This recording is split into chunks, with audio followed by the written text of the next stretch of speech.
Part 1. You are going to hear a conversation about renting an apartment.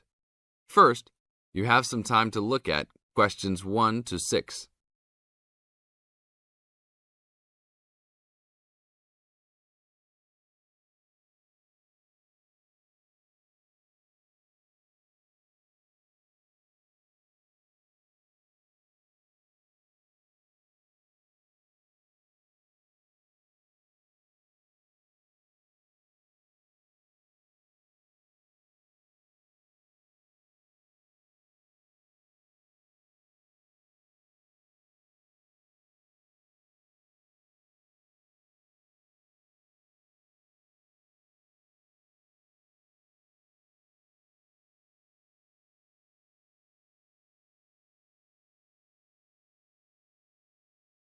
Now listen to the tape and answer questions 1 to 6. How can I help you, sir? Hi, I'm interested in renting an apartment in your building. Can you show me around inside? Sure, my pleasure. Do you know what kind of apartment you're looking for? I'm thinking of something for my best friend and I. The apartment doesn't have to be too big, just something comfortable for the two of us. I'm looking for a kitchen, 2 bedrooms and a bathroom, just something simple. Okay, well, let me show you what we have to offer. We divide our apartments into 3 categories. There are standard apartments, upgraded standard apartments, and luxury apartments. Please follow me. This apartment just went up for rent yesterday. The old tenants moved into a larger one. This apartment is what I call the standard apartment. It's small, but has everything you need. The kitchen comes with a refrigerator, an oven, and a stove. There is 1 bathroom with a shower, but no bathtub. The rooms are a good size, and both have their own closets. The living room has enough space for a couch. We will provide a television for you. These apartments are very popular with students because they are affordable and practical. Right now, we are renting these out for only $1,000 a month. I think this is a little bit on the small side. There's no space for a dining table or even for an extra desk. We will both need room to study. If there are guests over, we hope to be able to have a dining table big enough for at least 4 people. Do you have anything slightly larger? Maybe just an apartment with a bigger living room? Well, let's take a look. Right now, we also have an opening for a luxury apartment. This apartment is larger. It has 3 bedrooms, and all 3 are larger than the last one. And there are 2 bathrooms, and all have bathtubs. The kitchen is also larger, and come with an additional dishwasher and freezer. The living space has plenty of space for a dining room. How much is the rent on these apartments? These are more expensive, usually in the $2,500 range. Don't forget that there is an additional bedroom, so you could find another roommate to lower the cost. I think that's a little bit on the expensive side. We don't really have the time to find another roommate, so it's probably better to stick with the 2-bedroom places. Is there anything between these 2? Come with me. I can show you this apartment right now. But there are people living in it. There are no more of these kinds of apartments available at this moment. But if you decide that you like it, I can put you on the waiting list. And as soon as we have openings, you will be contacted. Sure, let's take a look. This is the upgraded standard apartment. As you can see, it's larger than the other 2-bedroom apartment. There are 2 bedrooms and 2 bathrooms, 1 in each room. The living room comes with a television, but no furniture. The kitchen is around the same size as the other smaller apartment. The basic difference is the additional bathroom and larger living room. These rent for around $1,400. Now look at questions 7 to 10.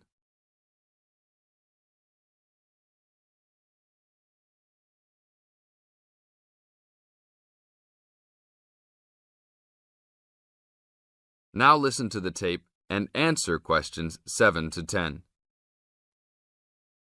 Seems like a good deal. Do you know when an apartment like this will be available? That's hard to say. I know these people who live here right now should be graduating soon, so they might be moving out. Well, I guess I'll put my name on the waiting list. Hopefully there'll be an opening as soon as possible. That sounds like a good plan. I will notify you as soon as we have vacancies. You will have to leave us some information and a student identification number. Sure, no problem. My full name is Robert Jack Browning. Could I have your age, please? I'm 38. Your major? I'm studying biology. How about naming some of your hobbies? Fishing, golf, watching movies, and spending time with my family. Sounds like a good life. What is the price range of the apartment you are looking for? Somewhere between $1,000 to $1,500. Your student identification number, please. QS 45890. Could you repeat that? QS 45890. Lastly, could you leave us a phone number? Okay, it's area code 236 580 2287. Thank you very much. I will give you a call as soon as possible. That is the end of part 1. You now have half a minute to check your answers.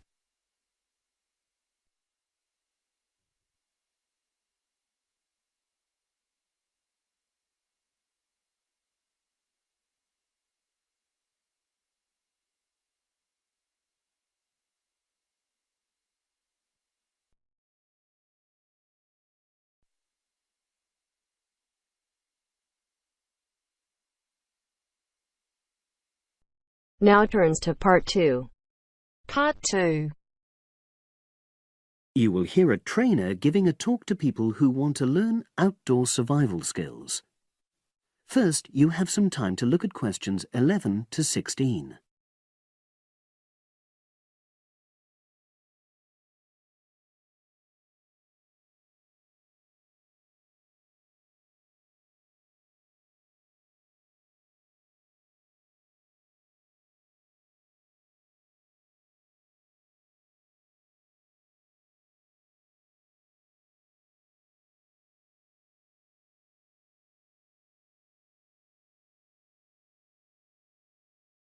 Now listen and answer questions 11 to 16.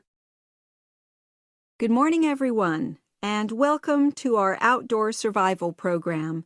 As you know, this week you'll be learning some of the basic information and skills you need to look after yourself independently in the outdoors.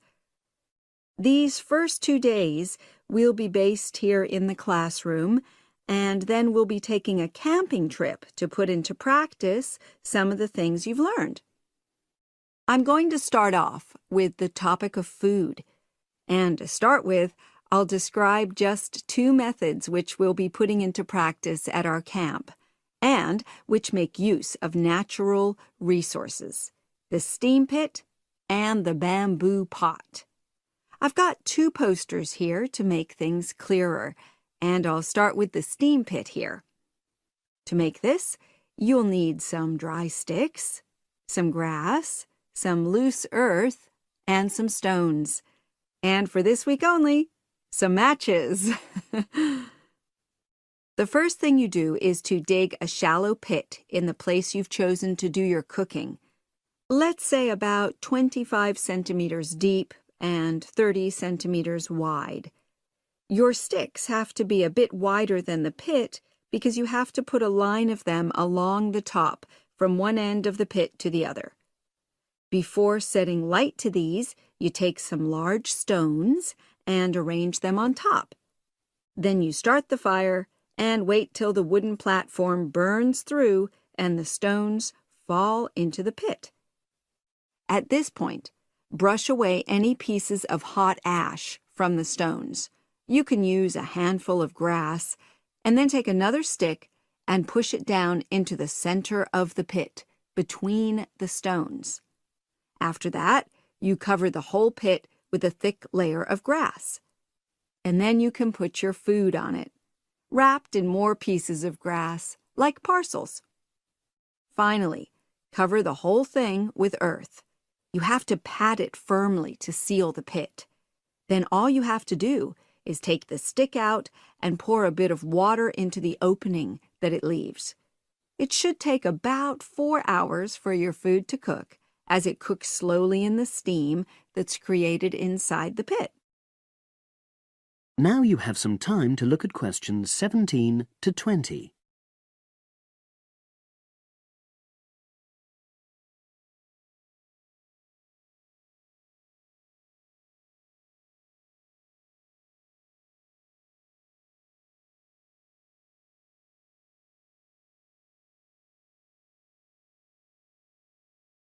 Now listen and answer questions 17 to 20. So, simple but effective. The other method you're going to practice this week is the bamboo oven. Now, the steam pit is ideal in certain conditions because the heat is below ground level. For example, if there's a strong wind and you're afraid a fire might spread. But when it's safe to have an open fire, you can use the bamboo oven method. You get a length of bamboo, which, as you probably know, is hollow and consists of a number of individual sections with a wall in between.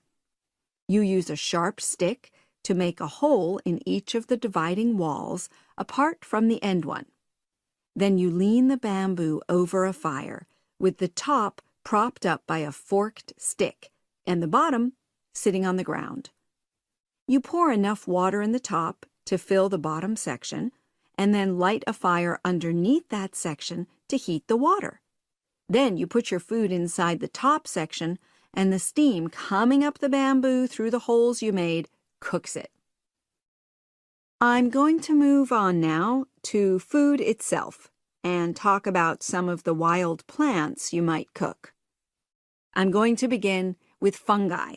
That's mushrooms and toadstools. I'm sure you'll be aware that some of these are edible and they're delicious, but some of them are highly poisonous. Now, whether they're poisonous or not, all fungi that you find in the wild should be cooked before eating, because that helps to destroy any compounds in them that might be mildly toxic. But be aware that any amount of cooking won't make poisonous varieties any safer to eat. Unless you can definitely identify a fungus, you should never eat it. It's not worth the risk. And you need to be really sure, because some fungi that are poisonous are very similar in appearance to certain edible varieties. They can easily be mistaken for each other. So, having said all that, fungi are delicious when they're freshly picked, and although they are only moderately nutritious, they do contain minerals which the body needs. I'll move on now to leafy plants, which are generally... That is the end of part 2. You now have half a minute to check your answers.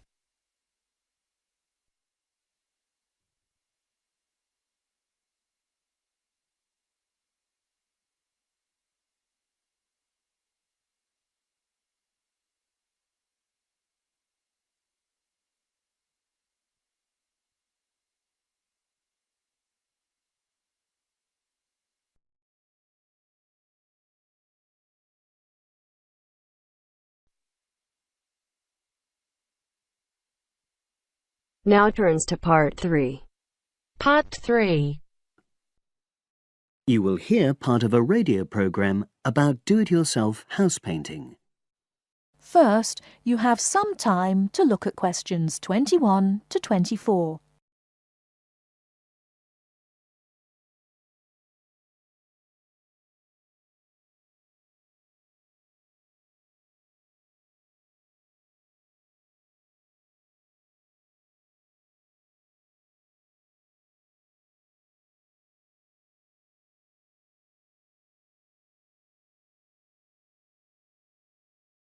Now, listen carefully and answer questions 21 to 24.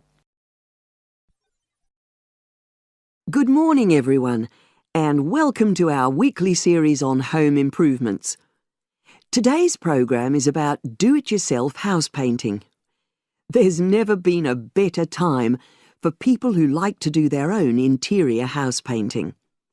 Although people still lead very busy lives, thanks to the availability of various new DIY materials, you can now decorate your home in a more efficient and a more environmentally friendly way.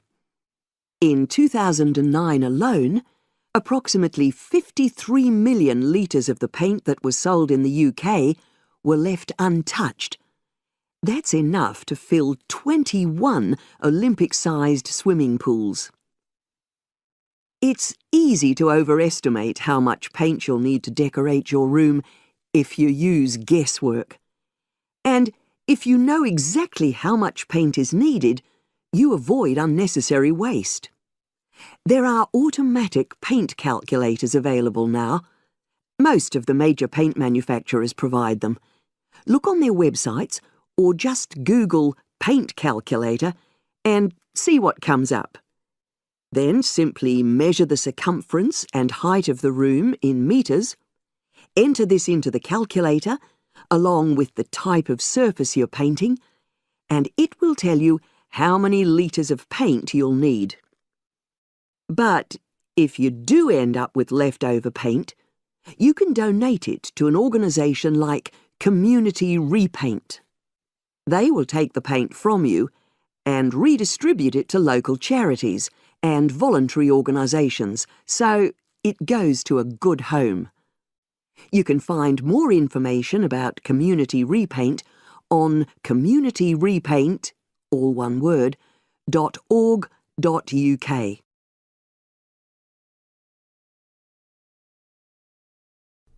Before you hear the rest of the talk, you have some time to look at questions 25 to 30.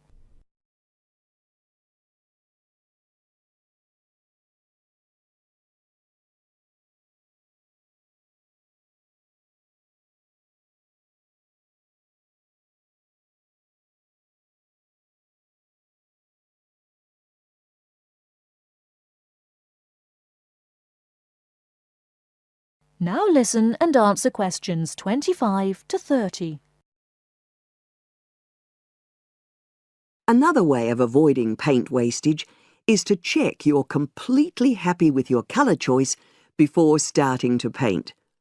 For example, you can get a small sample of the colour you're thinking of using, then paint a board and move it around the room, so you can see how it looks against your furnishings and in different lights. Also, it's always better to buy high-quality paints because you get what you pay for. If you buy cheap paint, you might need to apply 2 or 3 coats to achieve the same coverage that you'd get from 1 coat of a good quality paint. You could also spend a week on a job that could have been done in a day or 2. And consider the environment. Most paint manufacturers now sell water-based paints that don't contain harmful chemicals or give off harmful odours, so get one of these. You can also buy paint that's packaged in recyclable containers. There's a lot more choice than there used to be.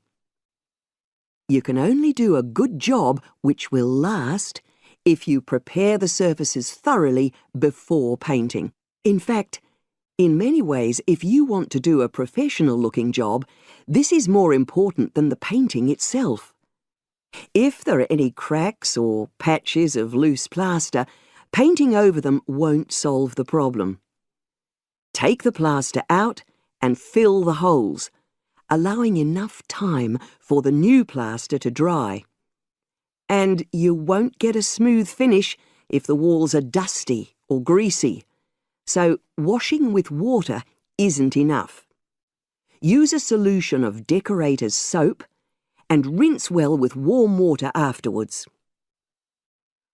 When you're ready to paint, we suggest you use a medium pile roller for walls and ceilings. A lot of people tend to use short pile rollers, but these give a patchy finish, and that wastes paint and time. Similarly, long pile rollers can create a thick textured effect, which looks messy. The same goes for brushes. The stronger the bristles, the easier they are to wash and reuse. And as you've chosen a water-based paint, clean your brushes with cold water, because it's more energy efficient that way. As you're decorating, keep transferring small amounts of paint into a tray and keep topping it up when you need to. This reduces the chance of it being contaminated by dust and pieces of dirt. And finally, water-based paint doesn't have a lingering smell, so that's not an issue anymore. But it's airflow rather than heat that helps the paint dry quicker. So, to help finish the job in the quickest time, leave your doors and windows open. The faster the paint is dry, and the job finished, the quicker you can start enjoying your room. In tomorrow's programme, I'll be giving some advice on... That is the end of Section 2. That is the end of Part 3. You now have half a minute to check your answers.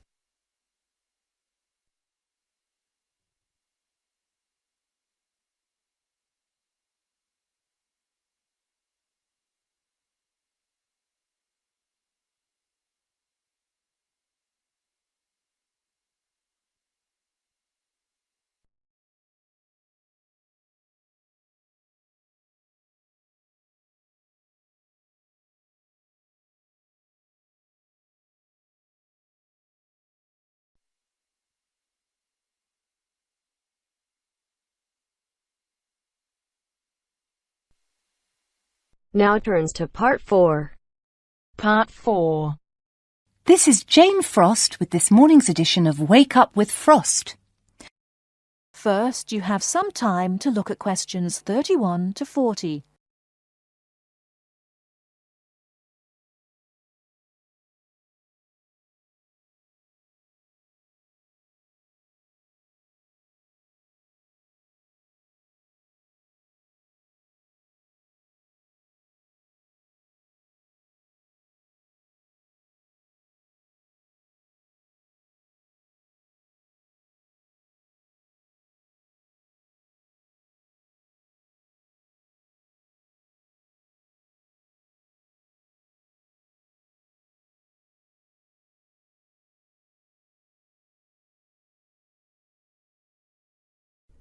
Now listen carefully and answer questions 31 to 40.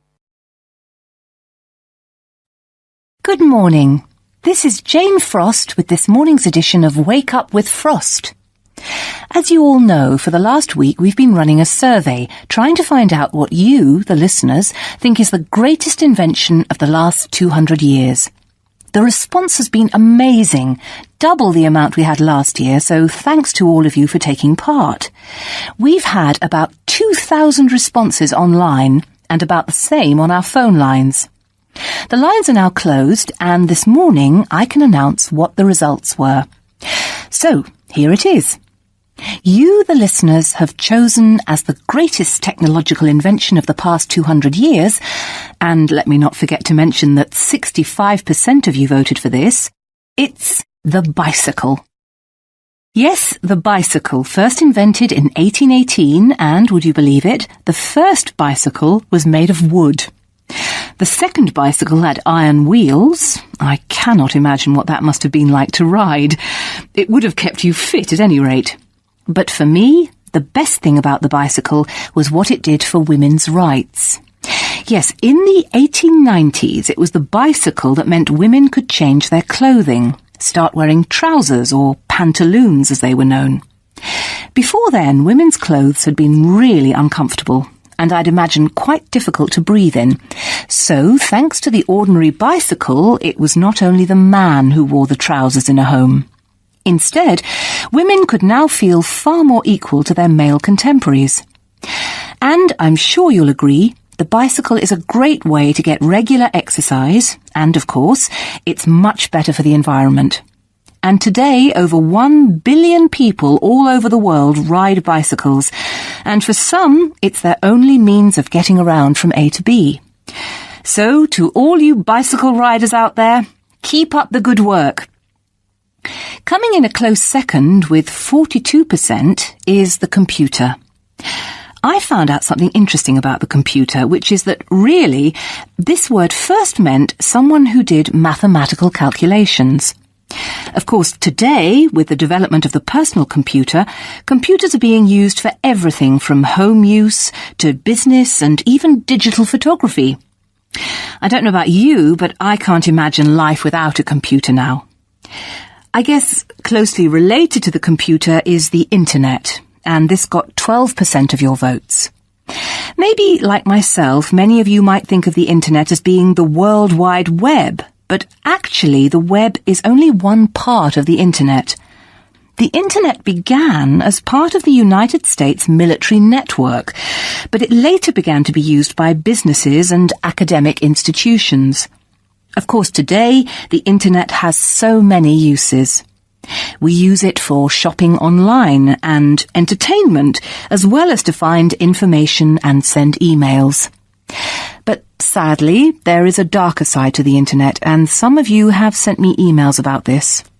Finally, with 5% of your votes, is the radio.